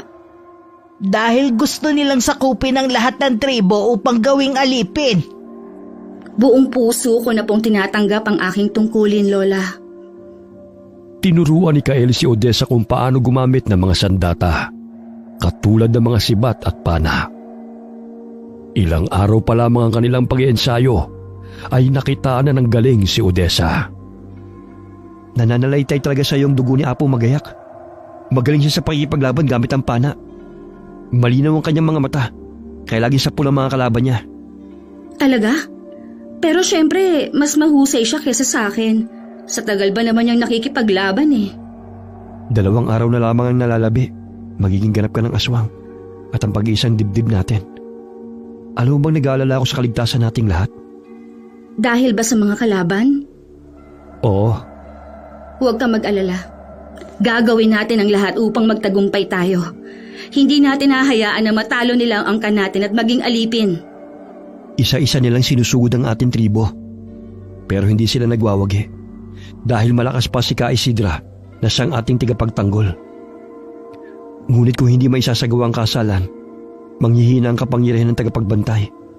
At lahat tayo, magiging alipin o hahantong sa kamatayan. Magtatagumpay tayo. Yan ang isipin mo. Isang gabi bago maganap ang kasalan at ang 18 kaarawan ni Odessa ay nagsagawa ng ritual si Ka Isidra. Naririnig nila ang mga taong paparating kasabay ng malakas na mga atungal. Magsihanda kayo. Alam kong lulusubin nila ang ating pangkat upang hindi matuloy ang propesiya. Bakit hindi nila ngayong gabi magpakasal? Dahil hindi pa to ang tamang oras. Walang bisa ang kasal kapag hindi naganap sa mismong araw ng 18 kapanganakan ng hating gabi. Ang dami naman palang isasagawang seremonya. Akala ko kasi basta makasal ayos na. Lumabas mula sa mga puno ang mga kalabang aswang, mambabarang at mangkukulam. Pinaligiran nila ang pangkat ni Ka Isidra. Kaya ganun na lamang ang pagkuha ng mga kasapi nito ng kani-kanilang mga sandata. Paano na to, Kael? Hindi pa dumating ang tamang oras ng kasal? Gawin mo na lang ang lahat na makakaya mo para iligtas ang sarili mo. Sakaling hindi man ako makaligtas, huwag ka mapayag na mahuli ka nila. Huwag kang magsalita ng ganyan. Hindi tayo magpapatalo sa kanila. Bakit hindi ka lang sumanib sa aking pangkat? Sa gayon ay hindi na kayo mahirapan pa magpalipat-lipat ang tirahan. Isa kang hangal! Traidor! Hindi ako kagaya mo na makasarili. Alam kong ginagamit mo lamang ang mga tauhan mo upang magkaroon ka ng buhay na walang kamatayan. Pinapangakuan mo sila ng kapangyarihan. Ngunit ang katotohanan, makasarili ka. Masayang mamuhay ng malaya. Kumakain ng mga laman at dugo ng tao na siyang nakapagbibigay sa atin ng tunay na lakas. Bakit ayaw mo makiisa sa aming pangkat? At sinusunod mo pa ang walang kabuluhang propesiya ng ating mga ninuno? Huwag mong bastusin ang ating mga ninuno. Dahil lamang sa nakilala mong Diyos-Diyosan na isang dyablo. Hindi ko ipinagkanulo sina Apo Magayak at Apo Lopeng para lamang sa buhay na walang hanggang kamatayan at kapangyarihan na kahit kailan hindi magdudulot ng kapayapaan. Kahit na anong gawin mo, magiging alipin ko kayo. Ibigay mo sa akin ang 2 batang itinakda kung gusto mo pang mabuhay kasama ang mga katribo mo. Dadaan ka muna sa ibabaw ng bangkay ko bago mo makuha ang 2. Mga kampon! Sugurin sila! Huwag kayo titigil hanggat hindi nyo sila napapatay! Dali-daling kinuha ni Odessa ang kanyang pana at isa-isang inasinta ang mga aswang na lumalapit sa kanila. Nagpagulong-gulong siya sa lupa. Gamit ng sibat ay isa-isa niyang hinahambalo sa mga kalabang aswang at tinutusok ng matalim na bahagi ang katawan ng mga ito. Hindi pa man naging ganap na aswang si Odessa, ay maliksi na itong kumilos dahil nananalaytay na sa kanyang dugo ang dugo ni Apo Magayak na siyang tagapagligtas ng kanilang angkan. Nagpalit ng anyo ang kanilang mga kalaban bilang nakakasindak ng mga aswang. Maging ang kanyang mga kasama ay naging aswang na rin. Ngunit nakikilala niya ang kanyang mga kakampi dahil iba ang itsura ng mga ito kaysa sa mga kalaban na animoy wangis ng dyablo. Hindi ako magpapatalo sa inyo. Hindi ko hahayaan na maging alipin ninyo ang aming angkan. Malakas na itinarak ni Odessa sa mata ng mangkukulam ang kanyang sibat bago pa sa masaktan ito. Tatawa ka pa talaga, ha? Kung ikaw kayang tusukin ko ng iyong karayom, ano kayang mararamdaman mo? Kinuha ni Odessa ang hawak na manika ng mangkukulam at pinulupot ang buhok nito sa manika. Pinali-bali niya ang katawan ng manika at binuhol-buhol. Kaya't ganun din ang nangyari sa mangkukulam. Ilang sandali bumulagta ito sa lupa. Naanimoy tinirinta sa mga braso at mga binti nito. Ang galing mo naman, Odessa. Akalain mo, pwede palang gawin yan sa kanya. Maghanap ka ng isa pang mangkukulam. Kunin mo yung manika nila dahil yon ang magiging sandata natin laban sa kanila. Ibabalik natin kung ano man ang kapangyarihang itim na kanilang pinapakawalan. Sige. Ayun, may isang mangkukulam mo. Lahat ng masasamang kalaban ni Odessa ay kinukunan niya ng buhok o di kaya'y pinapahid niyang manika sa katawan ng mga ito.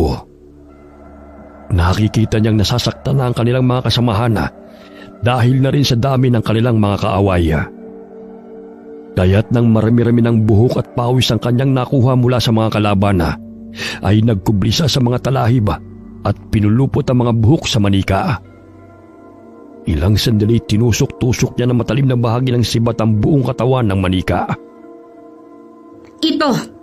Ito ang dapat sa inyo. Wala kayong ginawa kundi pahirapan ng mga kasamahan ko. Odessa, tignan mo. Karamihan sa ating mga kalaban, naglupa sa lupa. Tila nasasaktan sila sa tuwing ginagawa mong saktan ng manika ng mangkukulam. Napaka-epektibo ng ginagawa mo. Ano yung nakuha mo? Hindi naman buhok yan Sa lawal to ng kalabang aswang. Ito lang kasing nahabol ko sa kanya bago ako tumakbo palayo. Pwede na siguro yan. Ayan, tinusok ko ng katawan niya. Silipin mo nga kung gumana ang pananakit ko sa manikang to. Ay, parang wala akong nakikita. Sandali lang. Kailangan siguro lakasan para masaktan siya. Ayun! May tumatakbong aswang habang hawak-hawak ang puwet at maselang parte ng katawan niya, oh. Nakakatawa naman siya. Parang nasilaban ang puwet niya. Eto. Sinundot ko kasi ng alambre ang puwet niya. Ay, tingnan mo. Tumatalon-talon pa siya. Siya atang nakunan mo ng salawhal. Patayin mo na, pinaglalaruan mo pa eh. Niluray-luray ni Kael ang katawan ng manika.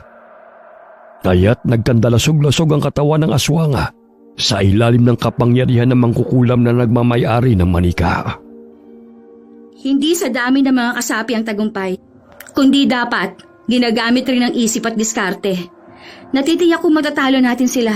May naisip akong paraan upang matuloy ang pagsanib ng ating puwersa, kahit na hindi na ganun karami ang ating kasamahan. Ano naman yun? Bago yan, tulungan muna natin si Lola. Umaatras na ang ating mga kalaban, oh. Ang dami ng kalabang mga aswang.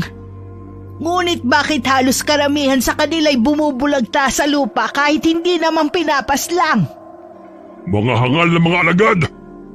Anong nangyayari? Bakit kayo natatalo ng mga walang kwentang mga aswang na ito? Di hamak na mas malakas at makapangyarihan kayo kaysa sa kanila! Inutusan ni Raul ang mga kasapi na pansamantalang umatras sa laban. Nakikita niyang natatalo na ang kanyang pangkat. Maging siya'y maaaring mapaslang sa oras na yun kaya't nagsitakbuhan sila palayo. Sinuwerte ka na ngayon, tanda! Ngunit babalik ako upang hindi ka magtagumpay sa gagawin mong ritual. Magiging alipin ko kayong lahat. Tandaan mo yan! Galing mo mag-isip, Odessa. Akalain mo, sa isang manika na mangkukulam, maraming napatay mo. Nakatulong sa akin ang pagbabasa ko ng libro at panonood ng movie. Ano yung movie? Palabas yun sa telebisyon. Tao yung mga gumaganap at nagbibigay buhay sa istorya. Ayun, nagsialisa na yung mga kaaway natin. Tingnan mo. Labis ang kasiyahang naramdaman ni Ka Isidra nang makita nagsipulasan ng kanilang mga kalaban. Hindi ko sukat akalain na ganun karami ang kasapi ni Raul. Ngunit tatalo natin sila ngayon. Dahil sa tulong yun ni Odessa, hindi lamang kapangyarihan ang dapat pairalin, maging ang diskarte at talino. Sa pamamagitan nito, Lola, ito ang dahilan kung paano sila nasaktan na walang kahirap-hirap. Mali ka namang kukulam yan Kailan ka pa natutong gumamit niyan? Kinuha ko lang ito kanina sa mangkukulam. Tapos, naisipan kong ipunin ang mga bagay na pagmamayari ng kalaban bago saktan ng manikang ito. Hindi lang kapangyarihan ng minana mo kay Apo Magayak, maging ang takbo ng isipan. Gumawa ng mga patibong ang mga kasapi ni Ka Isidra dahil alam nilang babalik ang mga kalabang aswang upang hadlangan ang pag-iisang dibdib ng ikalimang henerasyon. Hindi tayo papayag na gawing alipin habang buhay. At putulin ng Raul na yon ang nakagawin ng ating angkan. Hindi natin ipapaubay ang ating mga kaluluwa sa dyablo. Kawawa tayo kapag nangyari yun. Huwag ka mag-alala. Pinapanalangin kong uubra ang ating plano. Tiwala lang. Mangyayari ang pagpapakasal ni Apo Magayak at Apo Lopeng sa ikalimang henerasyon. Sa gayon, ay ating mapipigilan ang kasamaan. Handa ka na ba? Siyempre naman, hindi mo yata natatanong. Noong elementary ako, leader kaya ako ng Girl Scout. Kaya laging handa to, ano? Ano naman yung Girl Scout? Yung grupo ng mga babaeng kabataan sa paaralan. Parang katulad sa tribo ninyo, kaso nga lang mga bata.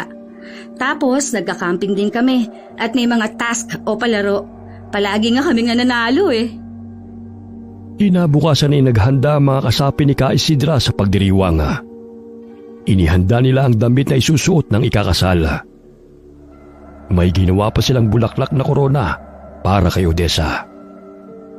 Alam kong minamanmanan ng mga kalaban ng bawat galaw natin. Hindi man tayo natalo ng pangkat ni Raul. Batid kong nag-iisip na rin sila ng plano kung paano nila tayo sasalakayin. Basta gawin na lang po natin ang naisip ko. Sa gayon ay maisahan natin sila. Sumapit ang gabi. Abala ang mga kasapi ni Ka Isidra sa paghahanda sa gaganaping pag-iisang dibdib ni Kael at Odessa. Pinasuot ni Ka Isidra ang korona at damit sa dalawang ikakasala. Inihanda rin nila ang dalawang kambing para sa pagdiriwang. Handa ka na ba? Naway magtagumpay tayo sa ating mga plano. Ito na ang gabi na ating pinakahihintay. Huwag ka mag-alala. Sigurado akong magtatagumpay tayo sa pagsanib ng ating puwersa laban sa ating mga kaaway. Hindi sila titigil hanggat hindi nila nasasakop ang buong tribo sa pamamagitan ng paghadlang sa ating nalalapit na kasal. Sa paraang yun, hihina ang kapangyarihan ni Ka Isidra na siyang nagpoprotekta sa ating angkan. Ngunit kapag tayo nagtagumpay, matitigil ang paglaganap ng itim na kapangyarihan na siya nagpapahirap sa lahat ng tribo na inaalipin ni Raul. Kaya nga magtutulungan tayo, di ba? Isa pa, handa na rin ang ating mga kasamahan sa gaganaping pagdiriwang. Handa na ba kayo mga bata?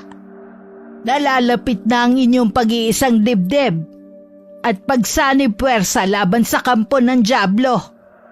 Handa na po, Lola. Nagawa na ba ng ating mga kasamahan ang ideya ko? Ay oo, ang galing nga ng naisip mo. Malalim na ang gabi. Inumpisahan na ni Ka Isidra ang ritual sa pag-iisang dibdib ni Nakael at Odessa. Binasbasan niya ang dalawa habang nakaluhod ang mga ito at nakatingala sa bilog at maliwanag na buwan. Hiniwa niya ang braso ng dalawa at pinatak ang mga dugo nito sa isang maliit na bao ng nyoga. Sa ilalim ng bilog at liwanag na buwan, 5 henerasyon ng kada 100 taon, mula sa angkan ni na Apo Magayak at Apo Lopeng, muling mag-iisang dibdib upang ang kapangyarihan ng 2 tagapagligtas ng aming angkan ay muling buhayin. Naririnig nila ang mga nakakabinging alulong ng mga kaaway na lumulusob sa kanilang tribo upang pigilan ang kanilang kasal. Naaninaw ng mga kalabang aswang ang 2 taong nakaluhod sa harapan ni Ka Isidra na nooy nagsasagawa ng ritual. Sinugod nila ang mga ito, ngunit gano'n na lamang ang pagpipigil ng mga kasapi ni Ka Isidra sa mga kalabang aswang. Hindi ko hahayaan na matuloy ang kasalan. Mga kampon, patayin silang lahat kung ayaw nilang sumanib sa ilalim ng aking kapangyarihan. Ako na ang inyong bagong pinuno at wala nang iba. Naglambitin ang mga kalabang aswang sa mga puno sa tuwing naaapakan nila ang mga patibong. Natatawa pa si Raul nang lumapit ito sa 2 taong nagkakaisang dibdib. Akala niyo ba'y magtatagumpay kayo sa inyong pagsasanib pero sa laban sa akin?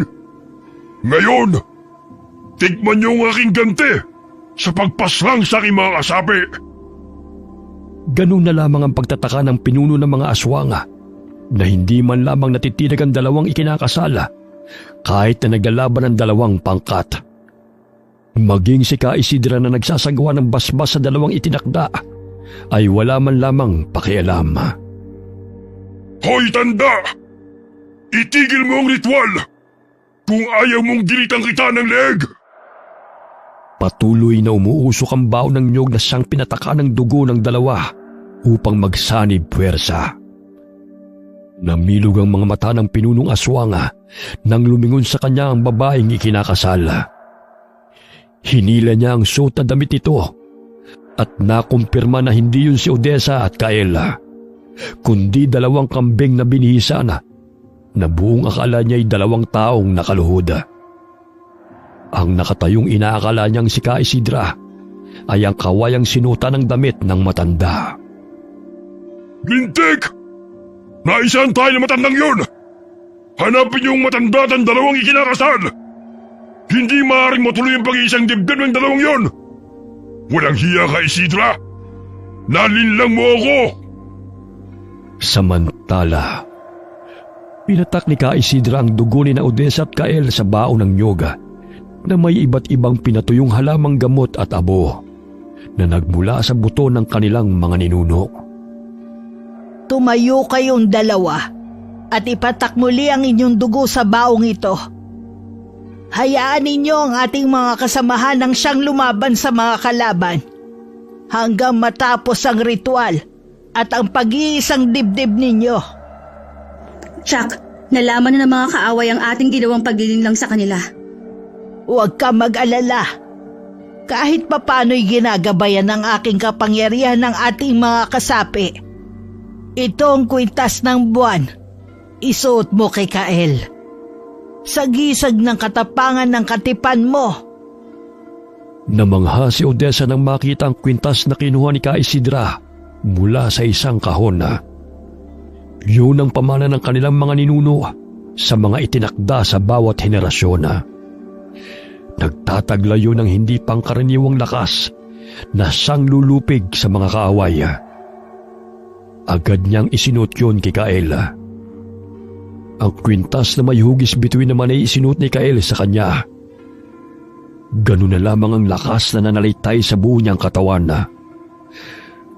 Bahagya silang yumuko ng idampi ni Ka Isidra ang kanyang dalawang kamay sa ulo ni Kael at Odessa. Tumingala ito sa buwana habang sumasambit ng ritual. Ang kanyang mga mata ay lumiliwanag sa kadiliman. Nandoon sila! Mga kampon! Puntahan niyo ang liwanag na aking natatanaw sa bandaron! Hindi dapat patuloy ang pagsanib pwersa ng dalawang itinakda! Sisiguruhin kong magiging alipin kita, Isidra! Tumayo kayong dalawa. Sa ilalim ng aking basbas, kayo'y magsanib puwersa. Kapangyarihan ng buwan at bituin at ikalimang henerasyon ni na Apo Magayak at Apo Lopeng mananatiling aming tagapagligtas. Dahan-dahang iminulot ng dalawa ang kanilang mga mata. Malayo pa lamang ay natatalaw na nila ang mga kalabang aswang na paparating. Ilang sandali umilaw ang mga mata ni Odessa at tinubuan siya ng pangil. Gayon din si Kael. Dito lang pala kayo nagtatago. Sa tingin niyo ba'y matatalo niyo kami? Sisiguruhin ko tanda na luluhod ka sa aking harapan. Kung mangyayari man yan, mas gugustuhin ko pang mamatay. Isa kang traidor sa ating angkan!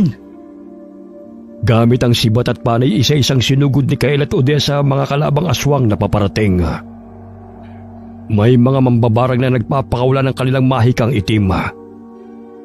May mga insektong sumusugod kina Odessa at Kael. Itinusok ni Kael ang pinatulis na sibat sa lupa. Biglang may malakas na puwersa na tila umihip sa mga insekto, dahilan na tumilapon ng mga ito. Gamit ang panay, inasinta ni Odessa ang mambabarang at tinamaan ito sa dalawang mga mata. Ayun, sapol! Naku, yan lang pala ang kaya mo, bruha ka! Odessa, sa likod mo! Nagpagulong-gulong sa lupa si Kael at Odessa at sinasaksak ng sibat ang mga kalabang aswang. Ganun na lamang ang atungal ng mga ito sa tuwing bumabaon ng mga pinatulis na sandata sa kani-kanilang mga katawan. Nagngingit-ngit sa galit ang pinuno ng mga aswang, kaya't mas lalo itong pumangit ng tawagin ito ang kanyang sinasambang Diablo. Wala ka nang magagawa. Tapos na ang pag-iisang dibdib ng dalawang itinakda. Mapatay mo man ako ngayon, ngunit hindi ang dalawang bata. Isang malaking kahangalan ang ginawa mo, Isidra. Dahil hindi uubra ang ritual na ginawa mo. Walang makakatalo sa akin. Hoy, pangit! Anong pinagsasabi mo, ha? Layuan mo si Lola kung ayaw mong ibaon ko to sa pagmumukha mo. Ano ang ipinagmamalaki mo, babae? Yang kakarampot na kapangyarihang ipinamana sa'yo? Naniniwala ka talaga sa matandang yan? Ginagamit ka lamang niya para sa sarili niyang kapakanan. Alam mo ba na saang dahilan ng pagkamatay ng iyong ama? Hindi! Hindi totoo yan! Anong ibig mo sabihin? Pinatay niya ang iyong ama. Kitang-kita ko kung paano niya pinatay si Homer. Bakit hindi mo sabihin sa babae niya ng katotohanan, tanda? Huwag kang maniwala sa kanya, Odessa. Nilalason lamang niya ang isipan mo. Sinungaling! Ikaw ang pumaslang kay Homer. Hindi ba't sinaksak mo siya ng sibat? Bakit hindi mo aminin sa babaeng yan ang kasalanan mo? Totoo po bang sinasabi niya, Lola? Hindi! Dahil siya at ang mga kampon niya ang pumatay sa iyong ama. Binuwis ni Homer ang kanyang buhay upang kayo'y makatakas dahil papatayin ka ni Raul. Maniniwala ka ba sa matandang yan? Kung ako sa'yo, Patayin mo na siya! Kagaya ng pagpaslang niya sa iyong ama! Walang hiya ka! Inamumuhian kita! Ineng, maghunos dili ka! Hindi ako ang kaaway mo! Sige, magalit ka! Hayaan mong lamunin ng pot ang iyong puso! Patayin mo ang matandang yan! Matuling tumakbo si Odessa patungo sa kinaroroonan ng dalawa. Ngunit dinaanan lamang niya si Ka Isidra at malakas na tinadyakan sa ulo ang pinuno ng mga aswang na si Raul. Ikaw ang traidor sa ating angkan. Ang dami mong pinatay ng mga inosente. Kung hindi dahil sa kasakiman mo, hindi sana kami nagkalayo ng aking pamilya. Walang hiya ka! Aray! Lapastangan! Bakit hindi ang matandang yan ang patayin mo? Gayong siya ang pumaslang sa iyong ama! Ikaw ang salarin! Maghuhugas kamay ka pa talagang hayop ka! Muling tumayo ang pinunong aswang at nanlilisik ang mga matang tinanaw si Odessa. Animoy hinihigop nito ang hangin at ibinuga sa mga kalaban. Tumila po ng mga kasapi ni Ka Isidra. Ngunit si Odessa at Ka Isidra ay nanatili sa kanilang kinatatayuan habang nilalabanan ng puwersang pinakawalan ng pinunong aswang. Muling tumakbo si Odessa patungo kay Raul at paulit-ulit na hinahambalos nito ng hawak niyang sibat. Hindi mapagkakaila ng pinunong aswang ang lakas ni Odessa, kaya't napatras siya. Ineng, sa likod mo! Wala talaga kayong kadala-dala, ha? Sunod-sunod na tinadyakan ni Odessa ang dalawang aswang na akmang susugod sa kanya. Muling nag-anyong ahas si Ka Isidra at isa-isang sinasakmal ang mga kalaban bago ibagsak sa lupa. Hoy, Raul! Saan ka pupunta? Tatakas ka, no? Mga animal! Umalis ka sa dinadaanan ko! Kung ayaw mong butasin ko yung leg mo! Malakas siyang tinadyakan ng paulit-ulit ni Kaela. Ganun na lamang ang pagsangga niya sa pananakit ng binata sa kanya. Hinawakan niya si Kael sa paa at pinaikot-ikot bago binitiwan. Bumagsak si Kael sa puno ng nyoga, ngunit hindi man lamang ito nakaramdam ng sakit, bagamat natumba ang puno na kanyang binagsakan. Pambihira, ang galing ah! Ang lakas pala ng kapangyarang taglay na ipinamana ni Apo Lopeng. Kael, ayos ka lang ba? Naku, wala to. Habulin natin ang Raul na yun, bago pa siya makatakas. Magkasabay na hinabol ng dalawa si Raul. Inikutan nila ang pinunong aswang na animoy mga ipo-ipo. Ganun na lamang ang atungal ni Raul nang magkakasama silang tatlo na lumilipad sa ere. Ay, ang galing naman! Sige, Kael. Sapukin mo yung traidor na yan! Kulang pa sa kanyang sapok. Tadyakan mo na rin para makaganti ka man lang sa pananakit niya sa'yo. Habang nagpapaikot-ikot sila sa ere, ay umiilaw ang mga kwintas na taglay ng dalawa. Bigla silang nabuwag at malakas na bumagsak sa lupa si Raul. Ngunit silang dalaway na natiling lumilipad sa ere. Pagbabayaran niyo ang ginawa niyo sa akin. Sinusumpa ko. Babalikan ko kayo. Hindi ako matatahimik hanggat hindi ako nakakapagsigante. Tama na ang kasamaan mo! Hayaan mong mamuhay ng payapa ang ating angkan! Sinakmal ni Ka Isidra ang pinuno ng aswang sa anyong ahas. Nginuya niya ito hanggang sulumagotok ang mga buto bago niya iniluwa ito. Ganun na lamang ang takot ng mga natitirang kalabang aswang kaya't nagsitakbuhan ng mga ito palayo. Habang tumatakbo ay isa-isa silang inasinta ni Odessa gamit ang pana. May mga itim na anino na lumalabas sa kanilang katawan sa tuwing tinatamaan ng pana. Ilang sandali bumaba sa lupa si Odessa at Kaela. Dumaan sa kanilang harapan ng dalawang kambing na kanilang binihisan. Mabuti naman ligtas kayo, Kiki at Kaka. Salamat sa tulong yung dalawa. Aba, ang ganda-ganda mo naman, Kiki, sa trahe mong yan, ha? Kayong dalawang totoong kinasal. Huwag kang mag-alala, Odessa. Alam kong nabigla ka sa lahat ng pangyayari. Nire-respeto kung kinalakihan mong hindi maaaring maging mag-asawa ang magpinsan. Paninindigan ko ang pagiging tagapagligtas na itinakda bilang ika-5 henerasyon ni Apo Magayak. Malaya kang mag-asawa ng taong mahal mo, pero hindi ako yon. Ginawa lamang natin to upang iligtas ang ating angkan mula sa mga kaaway. Alam ko yon. Kaya mananatili tayong tagapagligtas ng ating angkan. Hanggang ngayon, hindi pa rin ako makapaniwala na nabuhay sa katauhan ko si Apo Magayak. Tapos, itong kwintas na ito ay ipinamana niya sa akin at sa magiging susunod na henerasyon. Mabuti naman at ligtas kayong dalawa. Salamat sa tulong at kooperasyon ninyo. Nagwagi tayo mula sa mga kalaban. Ngunit natitiyak kung babalik ang kaluluwa ni Raul sa ibang katauhan. Kaya kailangan nating paghandaan ang kanyang pagbabalik, Lola. Ngunit hindi ko po kaya maging asawa ni Kael. Huwag kang mag-alala. Maaari namang mag-asawang muli si Kael kung hindi kayo nagkakasundo.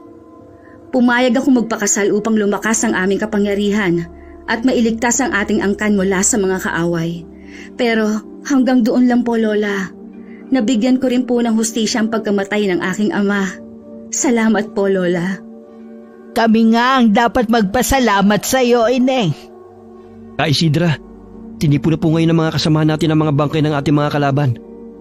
Sabihan mo sila na gumawa ng hukay upang doon nililibing ang lahat ng mga bangkay.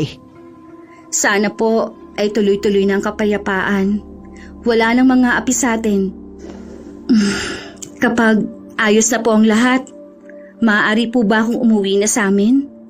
Alam kong hinihintay na ako ni Nanay Sally. Ayaw mo ba kaming makasamang pamilya mo? Gusto. Kaso nga lang, hindi ko rin kayang iwanan si Nanay Sally. Tumanda siyang dalaga para sa akin. Ako na ang naging buhay niya.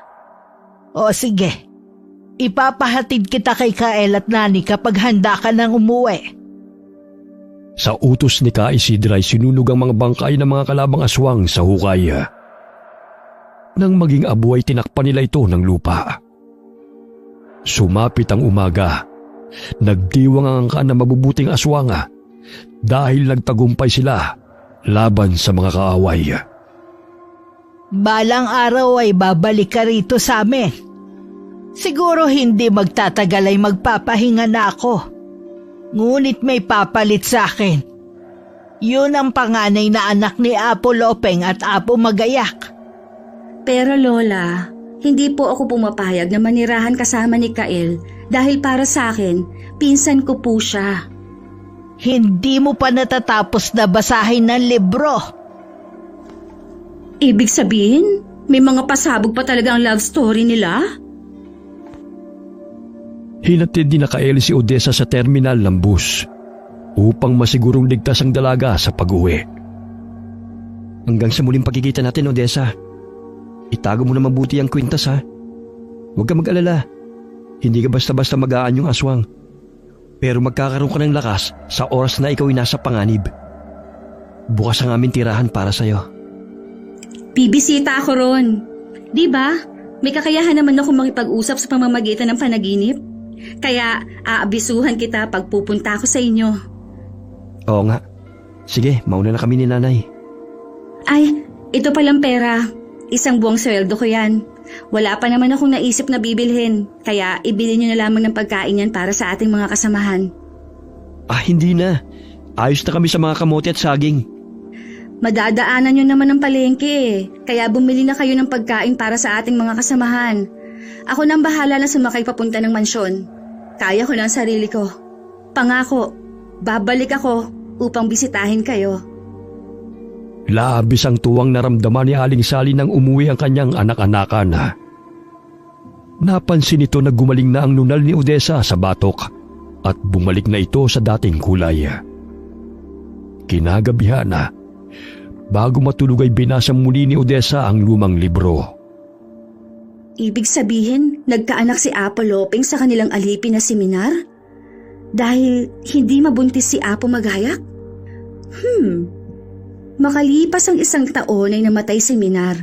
Ngunit itinuring na anak ni Apo Magayak ang bata bilang tunay niyang anak. Ito ang naging tagapagbantay at gabay ng angkan nang pumanaw ang kanyang mga magulang.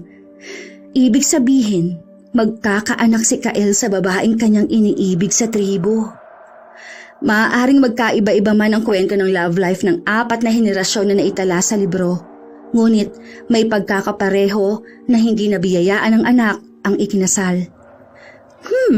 Yung ikalawa, hindi nga sila magpinsan. Mahal nilang isa't isa ngunit hindi rin sila nabiyayaan ng sarili nilang anak. Ngunit may anak ito sa pagkabinata. Binuklat muli ni Odessa ang nasa gitnang bahagi. Nakita niya roon ang pangalan nila ni Kaela. Nabasa niyang nagpakasal ang pinsan kay Tanya. Makalipas ang 2 taon ay nabiyayaan sila ng 2 anak. Mabuti naman kung ganon. Pambihira namang kapalaran to ni Apo Magayak at Apo Lopeng, oy. Yung pinaka-worst na kwento sa akin pa. Habang sa kanila, napaka-romantic. Ilang sandali napatingala si Odessa sa bilog na buwan. Naaninaw niyang nawala ang anino ng bituin na naroon sa gitna ng buwan. Ngunit biglang umilaw ang kwintas na kanyang suot na ipinamana ng kanyang mga ninuno. Hindi siya makapaniwala na nagmula siya sa angkan ng mga mabubuting aswang.